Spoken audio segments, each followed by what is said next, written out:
सभी, आज हम दो चीजों के बारे में बात करेंगे, वाक्य और मतलब एक ही है, दोनों का मतलब एक ही है।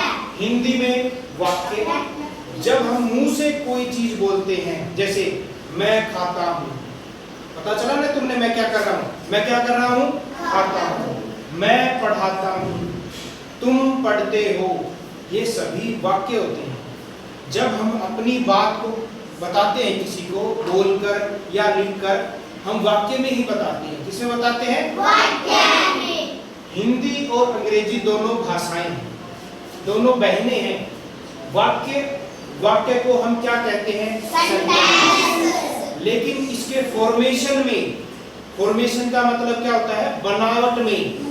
अगर हम सेंटेंस को बनाए, अगर हम वाक्य को बनाए, तो उसमें कुछ ध्यान रखने की जरूरत है। क्या ध्यान रखने की जरूरत है? हम इस वाक्य को देखते हैं, मैं पत्र लिखता हूं, वाक्य, मैं पत्र लिखता हूं। अब देखें, शुरू वाला जो मैं है, ये करता है, काम करने वाला है। लिखता कौन है? मैं। लिखता कौन है? मैं। तो मैं का मतलब ये कौन है? काम करने वाला, करता है। शुरू में आया ना शुरू में। अब यहां देखते हैं, आई का मतलब मैं। अंग्रेजी में कर्ता को क्या बोलते हैं? सब्जेक्ट। अंग्रेजी में कर्ता को क्या बोलते हैं? सब्जेक्ट। इसका मतलब वाक्य लिखते हुए अंग्रेजी में और हिंदी में दोनों में ही कर्ता यानी सब्जेक्ट शुरू में आता है। दोनों सेम है ना? देखो, सब्जेक्ट भी शुरू में आ रहा है, यहाँ सब्जेक्ट शुरू में है, यहाँ भी कर्ता शुरू में है, दोनों सेम है ना? ठीक है, कोई दिक्कत नहीं है। तो हम इसको कहते हैं, शुरू में क्या आया? कर्ता। इसमें भी शुरू में क्या आया? कर्ता आया, दोनों सेम है। अब देखिए दूसरे नंबर पर क्या आया? कर्म। कर्म कैसे? देखिए, मैं पत्र लिखता हूं, ये जो है लिखता हूं, ये क्या है? क्रिया है। क्या है? क्रिया। और दूसरे नंबर पर आता है कर्म, यानी पहले नंबर पे कर्ता, दूसरे पे कर्म और तीसरे पे क्या आ रही है? क्रिया। को हिंदी का कोई वाक्य हो तो क्रिया लगभग आखिर में मिलेगी। क्या मिलेगी? आखिर में। और ऐसा लगा हुआ भी मिलेगा, ता है, ते है, ती है, वो क्रिया ही होती है। अब एक और पहचान है क्रिया शब्द को पहचानने की। हिंदी का कोई वाक्य है, ऐसे हिंदी का वाक्य आ जाएगा, जैसे मोर नाचता है, आखिर में ता है आता है, तो वो क्रिया होती है। जैसे नाचता है, खाता है, आखिर में क्या आया? ता है। आखिर में क्या आया? तुम बताना, पीछे बोलना, ता है आ गया जी, ता है आ गया जी। मैं देखता हूं, देखता में क्या आया? पढ़ता हूं, लिखता हूं, नाचता हूं, चलता हूं, पीता हूं, नहाता हूं, खाता हूं, सोता हूं, जाता हूं, खेलता हूं, सबके पीछे क्या आया हुआ है? ता। इसका मतलब ता वाला जो होती है वो क्या होती है? क्रिया। लेकिन एक तरीका और भी है, हम चेक करेंगे, हमने पता लग गया लिखता है, क्रिया है, इसको चेक करेंगे, लिखता किस चीज से है? हाथों से। अगर मैं अपने शरीर के अंगों का इस्तेमाल करता हूं तो क्रिया होती है। क्यों? क्रिया किससे होगी? अपने शरीर से होगी। क्रिया किससे होगी? अपने शरीर से। अब देखो, मैं लिखता हूं, किससे लिखूंगा? हाथ से। देखता हूं, किससे लिखूंगा? आंख से देखूंगा। सुनता हूं, किससे सुनूंगा? कान से। बोलता हूं, किससे? मुंह से। खाता हूं, मुंह से। तो यानी जो मेरे शरीर के अंग हैं उनसे मैं क्रिया करूंगा। हमेशा क्रिया कब होती है? अपने शरीर से।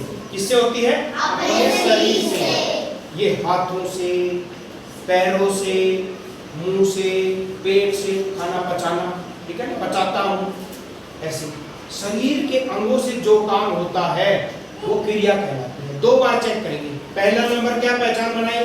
आखिर में क्या होगा? ता है, तो क्या है वो? क्रिया है। और उसको चेक कैसे करेंगे? वो काम अपने शरीर के अंगों से होगा। अपने शरीर के अंगों से होगा। आगे समझ में? अब कौन से नंबर पे मिलेगा ज्यादातर? तीसरे। और बीच का है कर्म। क्या काम किया? मैं लिखता हूं। अपने आप से पूछना है क्या लिखता है? पत्र लिखता है। मैं लिखता हूं। क्या लिखता हूं? पत्र लिखता हूं। मैं खेलता हूं। क्या खेलता हूं? पता नहीं। इसमें कर्म नहीं है। कई वाक्यों में कर्म नहीं होगा। जैसे मैं पढ़ाता हूं। पढ़ाता ये तो क्रिया हो गई। मैं करता हो गया। लेकिन क्या पढ़ाता हूं? पता नहीं चल रहा। इसका मतलब इसके अंदर कर्म नहीं है। अब मैं कहूंगा मैं अंग्रेजी पढ़ाता हूं। अब इसमें मैं कौन है? मैं कौन है? कर्ता। पढ़ाता हूं क्या है? क्रिया। क्या पढ़ाता हूं? अंग्रेजी। तो अंग्रेजी पढ़ाना क्या है? कर्म है। अंग्रेजी पढ़ाना क्या है? क्या इसके बारे में समझ गए? yes, sir. अभी मैं पूछूंगा ध्यान से। अब एक वाक्य लिखता हूं मैं, तुम्हें बता रहा हूं। देखिए सारे, सीता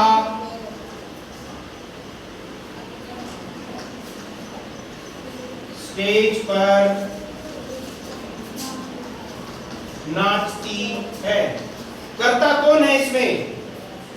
वेरी गुड। सीता कौन है? करता है। काम करने वाली कौन है? सीता। और आखिर में ये क्या है? क्रिया। Very good. क्यों? ती है। नाचती है। नाचेगी किससे? पैरों से। तो इसका मतलब हाँ पक्की बात है, क्रिया है। नाचती कैसे है? अरे बस भाई, नाचती कैसे है? पैरों से। तो ये क्रिया है। और ये क्या आ गया? स्टेज। स्टेज क्या है? कर्म है। सीता नाचती है। अरे कहाँ नाचती है? स्टेज पर। तो स्टेज जो है वो क्या है? स्टेज पर नाचना क्या है? उसका काम है। तो क्या तुम्हें पता लग गया इसके बारे में? अगर मैं इसको हटा देता, सीता नाचती है, तो इसमें कर्म नहीं होता, लेकिन कर्म मैंने लगा दिया है। ये तो हिंदी के वाक्यों के बारे में था। अब हम अंग्रेजी के वाक्य के बारे में बात करेंगे।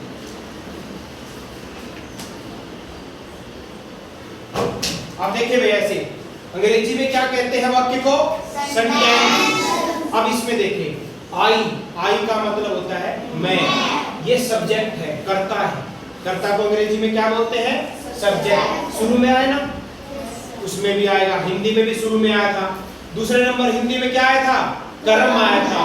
और क्रिया सबसे लास्ट में आई थी। अंग्रेजी में ऐसा नहीं है। सब्जेक्ट के तुरंत बाद वर्ब आएगी। सब्जेक्ट के तुरंत पीछे वर्ब लगेगी। ये वर्ब है, इसकी पहचान यही है, पीछे लगेगी। समझ गए? अब इसको चेक कैसे करेंगे? जैसे हिंदी में चेक किया था, देखेंगे। अंग्रेजी में थोड़ा अलग है। अंग्रेजी में कर्ता के बाद क्या लगेगा? क्रिया। हिंदी में क्या लगता है? कर्ता के बाद कर्म और फिर क्रिया। अंग्रेजी में पहले कर्ता, बाद में क्रिया और बाद में कर्म। ठीक है? अब देखो, आई का मतलब मैं। राइट का मतलब होता है लिखना। अब लिखोगे कैसे? चेक हो गया ना? राइट मैंने लिखता, हिंदी बनेगी ता, लिखता। क्रिया को चेक कैसे करेंगे? क्रिया है क्या नहीं है? राइट मैंने क्या होता है? लिखना। लिखेंगे कैसे? ठीक है भाई, ये क्रिया है, क्योंकि ये किससे हो रही है? तो हमने चेक भी कर लिया। आई राइट यानी ये वर्ब है। और ये बाकी सारा बच गया। ये क्या है? ऑब्जेक्ट है, कर्म है। ऑब्जेक्ट। ए लेटर, पत्र लिखता है। मैं क्या लिखता हूँ? एक अंग्रेजी में एक सेंटेंस बनाता हूँ, उसको पहचानना आपको। Ram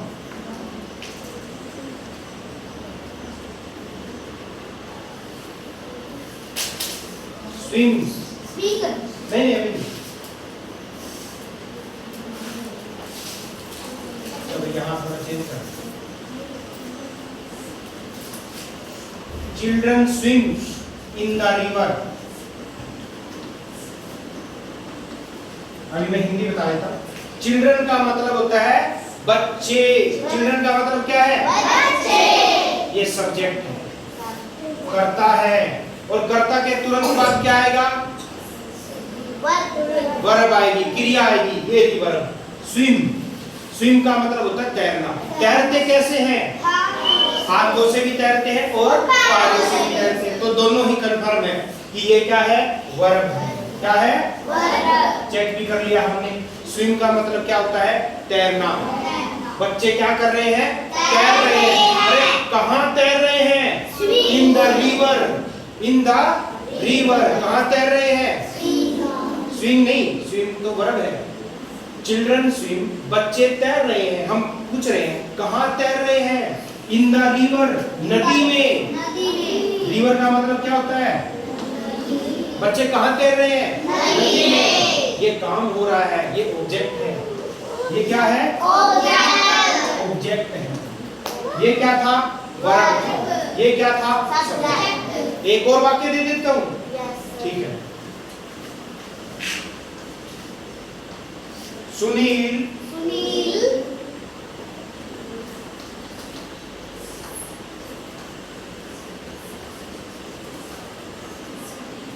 speak English.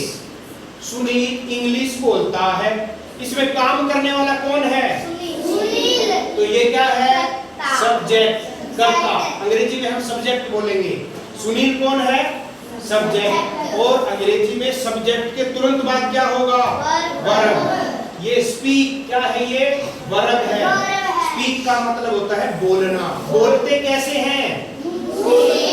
बोलते कैसे हैं? मुंह से। तो पक्की बात है ना, ये वर्ब है। और पीछे बचा हुआ क्या बच गया?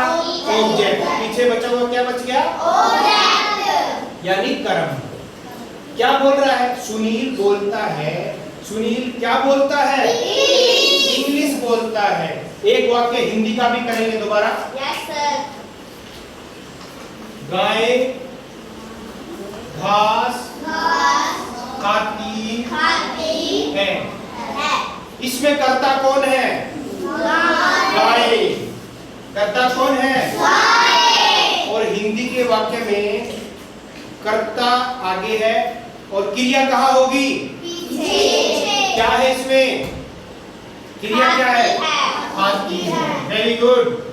ये क्रिया है। आखिर में क्या लगा हुआ है? ती है। और खाती है, किससे खाएगी? मुंह से। इसका मतलब ये क्रिया है, पक्का चेक कर लिया हमने। और जो बीच में क्या है? घास।